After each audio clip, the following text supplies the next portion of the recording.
हाँ, आज हम लोग इसमें कुछ कैरेक्टराइजेशन टेक्निक्स की बात करेंगे वीविंग में के साथ में कि ये these are very important as far as GATE और patent officer examination is concern. इसका बहुत क्लियरली मेंशन्ड है ये कैरेक्टराइजेशन टेक्निक्स का।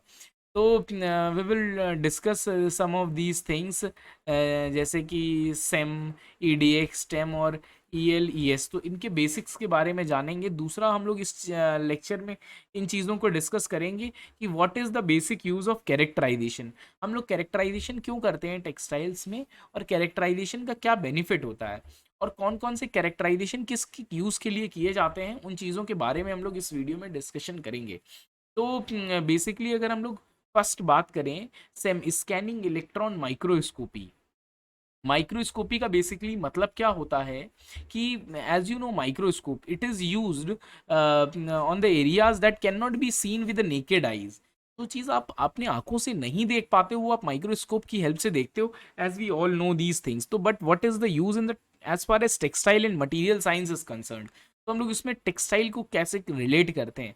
जैसे अगर आप बात करोगे कि अगर आपको फाइबर का स्ट्रक्चर देखना है, for say fibre structures as we have already read in textile fibres, तो इसका क्रॉस सेक्शनल स्ट्रक्चर इस तरीके का होता है, और लॉन्गिट्यूडनल स्ट्रक्चर अलग अलग हम लोग बात कर रहे थे। तो but how do you see कि आप कैसे देखते हो कि आपको तो ऊपर से यान तक दिखते हैं, उसके अंदर कैसा स्ट्रक्चर है वो हम लोग इसमें देख रहे होते हैं।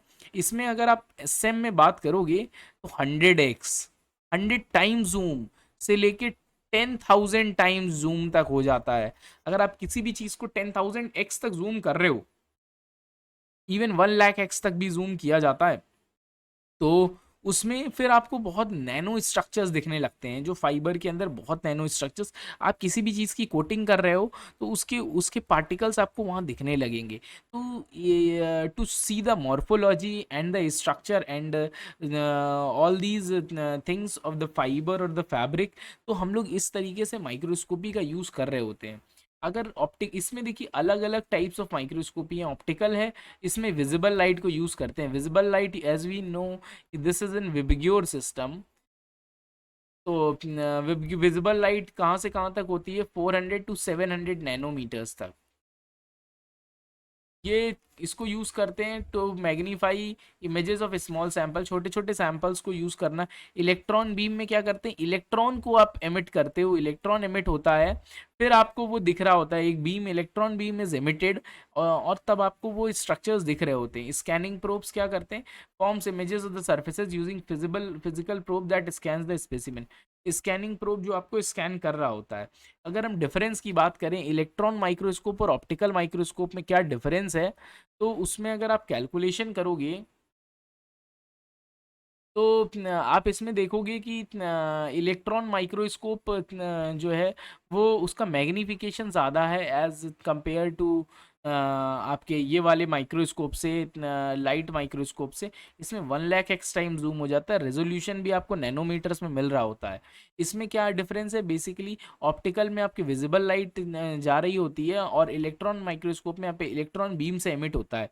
दोनों का ऑब्जेक्टिव एक ही है कि हम लोग को उस चीज़ को देखना है that we can not see with the naked eyes.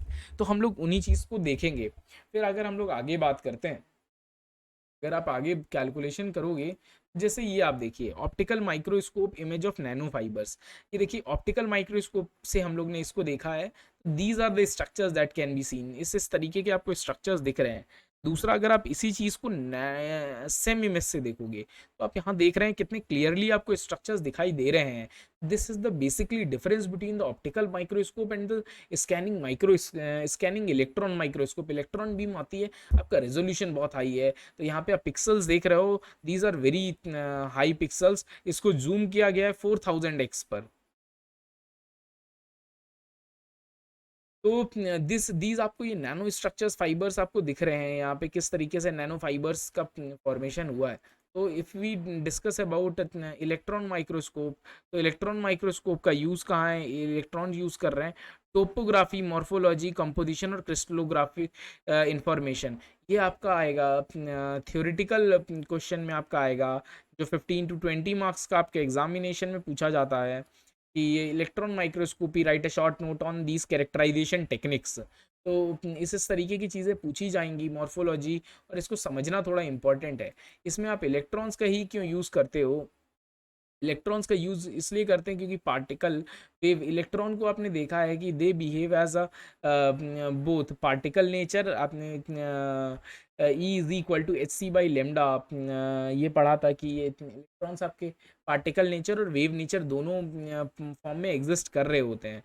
तो ये light microscopy as we already discussed कि हम लोग इसमें लिए इलेक्ट्रॉन को यूज़ करते हैं, और ताकि आपको यहाँ पे अच्छी से अच्छी इमेज मिल सके।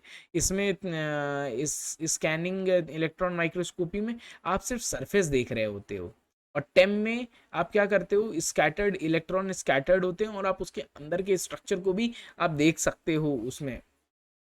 ट्रांसमिशन इलेक्ट्रॉन माइक्रोस्कोपी, टेम का फुल फॉर्म ट्रांसमिशन इलेक्ट्रॉन, वो ट्रांसमिट हो जाता है, देन आप उस चीज़ को देख सकते हो। जैसे कि यहाँ पे आप देख रहे हो कि these are the different rays, कि कौन कौन सी यहाँ पे रेज हैं और कौन कौन सी कहाँ कहाँ पे आप देख सकते हो उस चीज़ को। आप अपने आईज से कौन से देख सकते हो, लाइट माइक्रोस्कोप से कहाँ तक देख सकते हो, और इलेक्ट्रॉन माइक्रोस्कोप से आप सबसे ज़्यादा डेप्थ में चीज़ों को देख सकते हो। तो this is the basic difference. तो अगर हम एस की बात कर रहे हैं, तो this is the typical instrument of a same machine.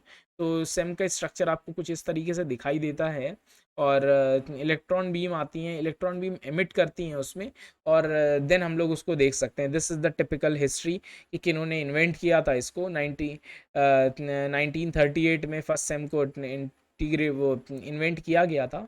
आप डिज़ाइन देखोगे तो हाउ इट इज़ डिज़ाइंड, तो इट इज़ डिज़ाइंड, यहाँ पे ऊपर इलेक्ट्रॉन बीम है, इलेक्ट्रॉन बीम नीचे आएगी, यहाँ पे एनोड और कैथोड लगा हुआ है, तो इससे इलेक्ट्रॉन्स जो हैं स्कैटर होंगे, मींस आपके ऑल ऑल डायरेक्शंस में। यहाँ मैग्नेटिक लेंस से ये पास होते हैं, और देन वट हैपन्स इज, यहाँ पे स्कैनिंग क्वाइल लगी है, तो as the beam of electrons enters into the surface, और यहाँ पे आपका लास्ट में स्पेसिमेन रखा है। तो under high intensity the electrons beams are emitted at a particular location. तो इलेक्ट्रॉन्स बीम एमिट करते चले जाते हैं, and they have such high intensity that can go up to the depth of the structure. जैसे कि आप हम लोग एक्सरेज में देख रहे होते हैं, in the case of humans, कि हम लोग एक्सरे में भी देखते हैं अंदर स्ट्रक्चर्स के बारे में। इसी तरीके से इलेक्ट्रॉन का मैग्नीफिकेशन लेवल बहुत ज़्यादा है। यहाँ पे आप यूज़ जो करते हो, यहाँ पे कंडेंसर लेंस का भी यूज़ किया जाता है।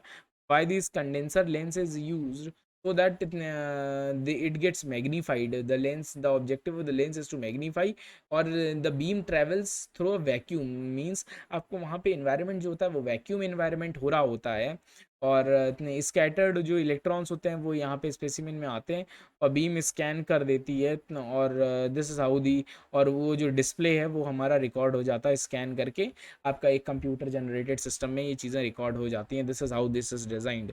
तो इसमें कौन कौन से स्ट्रक्चर्स होते हैं, इलेक्ट्रॉन सोर्स है जो इलेक्ट्रॉन्स को देते हैं, मैग्नेटिक लेंस क्या है कि जो मैग्नीफाई कर रहे होते हैं, वैक्यूम सिस्टम होता है, और डिटेक्शन सिस्टम होता है विच डिटेक्ट्स कलेक्ट्स की सिग्नल आपका आ गया है, and then it displays the accordingly.